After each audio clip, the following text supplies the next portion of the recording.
Hi friends, எனக்கான கிராஃப்ட்டுக்கு இந்த மாதிரி எம்டி ஐலைனர் பாட்டில் எடுத்துருக்கேன். அதை வந்து வாஷ் பண்ணி எடுத்துக்கலாம். வாஷ் பண்ணிவிட்டு கேப்ஸு ஸ்டிக்கர்ஸ்லாம் ரிமூவ் பண்ணி எடுத்துக்கிறேன். நெக்ஸ்ட்டு இந்த மாதிரி ஒரு கிளிட்டர் ஷீட் எடுத்துருக்கேன். அதில் இந்த மாதிரி ஹார்ட் ட்ராயிங் வரைஞ்சிட்டு கட் பண்ணிக்கிறேன். இதை கட் பண்ணதுக்கப்புறம் பேக் சைடில் க்ளூ போட்டுக்கலாம். இந்த மாதிரி க்ளூ போட்டதுக்கப்புறம் ஐலைனர் பாட்டிலில் வந்து ஸ்டிக் பண்ணிக்கலாம்.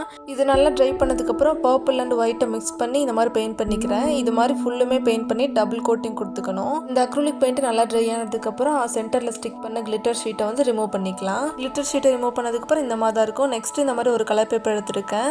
டபுளாக வர மாதிரி எடுத்துகிட்டு இந்த மாதிரி ஃபோல்ட் பண்ணிக்கலாம். ஃபோல்ட் பண்ணதை இந்த மாதிரி ஹாஃப் மட்டும் கட் பண்ணி விட்டுக்கணும். இந்த மாதிரி ஃபுல்லுமே ஹாஃப் மட்டும் கட் பண்ணதுக்கப்புறம் கட் பண்ணி வச்சுருக்கிற அந்த பேப்பரை வந்து இந்த மாதிரி ஓப்பன் பண்ணி விடணும். ஓப்பன் பண்ணி விட்டுட்டு சைடில் மட்டும் கம் போட்டு ஸ்டிக் பண்ணிக்கிறேன். இந்த மாதிரி எஜஸில் மட்டும் ஸ்டிக் பண்ணதுக்கப்புறம் இதே மாதிரி கொஞ்சம் செஞ்சு வச்சுருக்கேன்.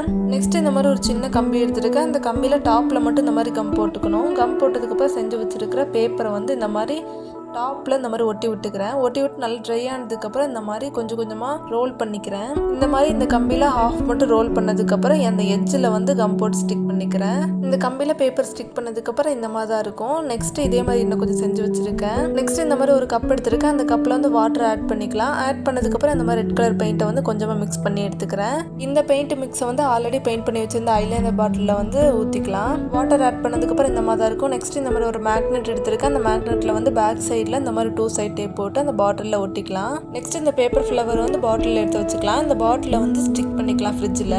ஸோ இந்த ஃப்ரிட்ஜ் மேக்னெட் ஐடியா உங்களுக்கு பிடிச்சிருந்துச்சுன்னா சேனலை சப்ஸ்கிரைப் பண்ணிக்கோங்க. தேங்க்ஸ் ஃபார் வாட்சிங்.